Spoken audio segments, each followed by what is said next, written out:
اعوذ باللہ من الشیطان الرجیم بسم اللہ الرحمن الرحیم. کتونکو لږ ساعت مخکې یو ویډیو په نظر باندې راغله چې یو ایجوکیټډ او ځوان کس دغه ویډیو کړې وه او په سوشل میډیا باندې چې کوم حدیث روان دی د هغې بېحرمتي کېږي د هغې په هکله یې ویډیو کړې وه او علماو ته یې پکې یو قسم لا پیغام ور کړی و چې علما کرام په دې باندې اکشن واخلو، په دې باندې بیانات وکړو، په دې باندې فتوی جاری کړو چې کوم خلک د حدیث مقصد یو وي او هغه حدیث په لهو العیب باندې حمل کوي. یعنی حدیث مبارک دغه دی چې نبی علیہ السلام فرمایي الراشي والمرتشي کلاهما فی النار. رشوت اخیستونکی او رشوت ورکوونکی دا دواړه به جهنم ته درومي. لہذا د حدیث مقصد دا دی. او اوس چې کوم دی دا کرکټ میچونه دا روان دي شوري د افغانستان او د انډیا میچو او کرکټ د غونډس کې لوبه وه. نو څه ګوري چې دا خلک یې چې دا فیک شوي وو، مطلب دا چې رشوت یې اخیستی و، دا بېلې خبرې دا چې هر څه وي په دې باندې اعلی عالم دی. او بیا خلک چې کوم دی پوسټونه کوي، پوسټونه د حدیث مبارک چې کوم دی دا غلط استعمالوي او غلطه معنی کوي او غلطه ترجیح کوي. لکه څرنګه یو پوسټ دا شوی و چې ما ته اکثر په میسنجر باندې خلکو راولګل د پوسټونه سکرین شاټ یې ته وښکلی و چې یاره په دې باندې باید چې بیان وشي.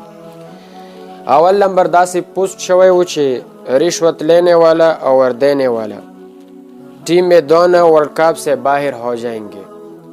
چې رشوت ورکوونکی او رشوت اخیستونکی دواړه ټیمونه دی د فاینل چې کوم ورلډ کپ دی د دې نه چې کوم دی بهر شول. همدارنګې دویم نمبر دا یو پوسټ شوی و خلکو کړی و چې رشوت دینے والا اور رشوت لینے والا دونوں ٹیم میں فائنل میں داخل نہیں ہوں گے. چې دا به دا فاینل ته چې کوم دی نه داخلیږي د رشوت والا. همداشان دریم نمبر هم چې کوم دی داسې یو پوسټ شوی و. نو زه د دې په مصداق کې دا خبره کوم چې اول خو ډېره د شرم خبره ده، ډیره د کمزور ایمان والا خبره ده چې یو انسان راپورته کیږي او د نبی پاک علیه صلات وسلام خوږې خبرې او د حضور علیه صلات وسلام احادیث مبارکو بېحرمتي کیږي. نورونو دا ډیره د شرم خبره ده او ډیره د کمزورتیا خبره ده چې نن یو مسلمان راپورته کیږي، هغه سړی چې 5 وخته به مونځ او دس کي د الله ذکر به کي راپورته کیږي په میډیا باندې به چې کوم د حدیث بېحرمتي کوي، په فیسبوک او په نیټ باندې به د حدیثو بېحرمتي کوي. نورونو دا ډیره د شرم خبره ده او د دې علماو په دې خبره او د داسې بېحرمتۍ په مصداق کې د کفر فتوی جاری کړي دي. لکه څرنګه دا شفا شریف کتاب دی، قاضي عیاض رحمه الله دا کتاب لیکلی دی. په دغه کې لیکلي من کذب نبی صلی الله علیه وسلم، چا چې نبی علیه السلام باندې دروغ ویل، کان حکمه عند الامت، د دې حکم په نیز د امت علماو القتل قتل دی. یعنی چې څوک د نبی علیه السلام احادیثو بېحرمتي وکړي او نبی علیه السلام پسې دروغ ویي، نو دغه انسان به چې کوم دی دا قتل چې کوم دی د دپاره شته دی او قتل واجب دی. خو بېله مسله چې قاضي وقت به چې کوم دی قتل مطلب قتل کوي به او پړسي کوي به، نو لہذا موږ دغه اسلامي نظام نشته دی. خو زه ډېر په عاجزۍ سره او ډېر په ښو الفاظو سره دا خبره کوم چې ای مسلمانه نن د تا مسلمانۍ او د تا کور نه چې کوم دی د نبی علیه السلام د حدیث بېحرمتي کیږي، نو د امریکې کافر به بیا په طریقې اولا سره کی، ځکه چې امریکې او د فرانس کافر ته مخه تا کولاو کړله. نن چې ته د حدیث بېحرمتي کی نو د امریکې کافر به یې چېرې مسلمان کی، نو زه به په طریقې اولا سره کوم. نورونو ډیره کمزورتیا خبره ده. دا حدیث مبارک امام بخاری به هر یو حدیث چې لیکلو به غسل به ورته کړو، پاکې جامې به ورته بدلولې، او چې کله به په یو حدیث کې شک پیدا شولو، شپې به خوب کې ولا نبی علیه السلام راغی ورته فرمایي چې دا په خپل کتاب کې دا حدیث ولیکه، دا د ما نه صحیح حدیث مبارک دی. نو په دغه بخاری کتاب کې دا حدیث مبارک دی چې نن یې خلکو بېحرمتي شروع کړی و، نن په میډیا باندې خلکو بېحرمتي شروع کړو، بیا په کامنټو کې ورته ځنې آها او ځنې څه شی ورته لیکي. نورونو ډیره د شرم خبره ده، ډیره د کمزوري ایمان والا خبره ده چې نن ما او تا مسلمان چې کوم ده حتی ورسېدلو چې نبی علیه السلام حدیثو پرې خنداګانې شروع کړلې. د مانځه پورې نن مسلمان خندا کی، د مساجدو پورې نن مسلمان خندا کی، د جوماتونو پورې نن مسلمان چې کوم دی خندا کی. دا څومره کمزوري خبره ده.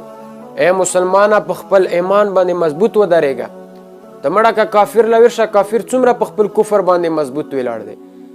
یهودي څومره په خپل یهودتوب باندې په کفر ولاړ دی. همداشان مشرک په خپل شرک باندې چې کوم دی څومره ټینګ ولاړ دی. نن مسلمانه ته په خپله مسلمانۍ باندې چې کوم دی پوره اعتماد نشته دی. نن ته څله په خپله مسلمانۍ باندې پوره نه یې ولاړ. نن ته خپله څله په خپله مسلمانۍ باندې قایم و دایم نه ودرېږي. رونو د نبی علیه السلام حدیث و بېحرمتي نه دو کول پکار. نبی علیه السلام فرمایي من کذب علی متعمدا فلیتبوأ مقعده من النار. چا چې په ما باندې قصدن دروغ ویل دا په جهنم کې ځان له په دغه دنیا باندې قنده خوښه کي. نو نن چې ته جهنمي کېږي خو په دې باندې کېږي چې نبی علیه السلام د حدیث بېحرمتي ده وکړله. دا په نبی علیه السلام باندې دروغ تړل دي چې نن ته حدیث راخلی او په لهو العیب باندې چې کوم دی حمل کوي. نورونو د پوسټو والې ته او دغې خلکو ته زه سوال کم، د الله نه وډر شو، د الله کتاب نه وډر شو، د الله د رسول نه وډر شو. موږ دپاره نبي علیه السلام څومره څه کړي دي. موږ ته یې څومره ښکلی دین اسلام راوړی، څومره ښایسته خبرې نبي علیه السلام موږ ته راوړي دي چې موږ ته نبي علیه السلام زموږ دپاره به سوالونه کي. الله ته به سر په سجده باندې لګولی ورته چې الله هغه پورې سر نه اوچتم تر څو پورې چې ما امتیان د جنت ته نه داخل کړي. نن امتیان د نبي علیه السلام خوږو خبرو پرې څنګه خندی شروع کړی. ای امتي ته به نن هم دا سوچ کې چې زه به د نبي علیه السلام شفاعت کم. ته به نن هم دا په فکر کې وي چې یاره نبي علیه السلام به د ما لپاره شفاعت کوي او ما به جنتونو ته داخلوي. نورونو داسې کس نبي علیه السلام شفاعت نه کوي. ته چې ودرېږې قیامت پورې زه نبي علیه السلام درته وایي چې د ما حدیث بېحرمتي ده کړې، د ما خبرو پرې د خندای کړی. نورونو ډېر په عاجزانه او د سوال په طریقې سره ورته یم چې په دین اسلام پورې خندای ما کو، د علماو پورې ټیک ټاکونه مه را جوړوو، د قرآن کریم پورې خندای ما کو، د نبي علیه السلام احادیثو پورې خندای ما کو. کنې داسې عذابونه به په ما او تا باندې مسلط شي چې الله به ګوره نست او نابود کي. الله تعالی به قسمه قسم عذابونه راولي. نن وګوره ډېر زیات عذابونه شته دی چې په ما او تا باندې مسلط شوي، خو زه ورته عبرت نه اخلو. کوشش وکړو چې د دغې غلطو پوسټونو په ځای باندې اسلامي پوسټونه وکړو چې تاسو لپاره صدقه جاریه شي. او چا کوم کس چې دا حدیث مبارک ترجمه اول غلطه کړې په دغې لهو العیب کې استعمال کړی، نو دا څومره خلک یې ګوري دته به پوره سزا میلاویږي، پوره ګناه به ورپسې رسیږي. نو زه یم چې د دغه انسان دپاره دا هم ډېره لویه ګناه ده. توبه وباسو. چا داسې پوسټونه کړي دي الله ته په سجده باندې شو، توبه وباسو او آینده ژوند کې چې کوم دی د داسې شیانو نه ځان وساتو. کنې مسلمانۍ هغه جذبه په تاسو کې به پاتې نه وي چې چا هم دا پوسټونه کړي وي. د مسلمانۍ هغه کردار به پکې چې کوم دی پاتې نه وي. الله تبارک وتعالی موږ او تاسو ټولو په حال باندې رحم او کرم وکړلی کی. وما علینا الا البلاغ المبین.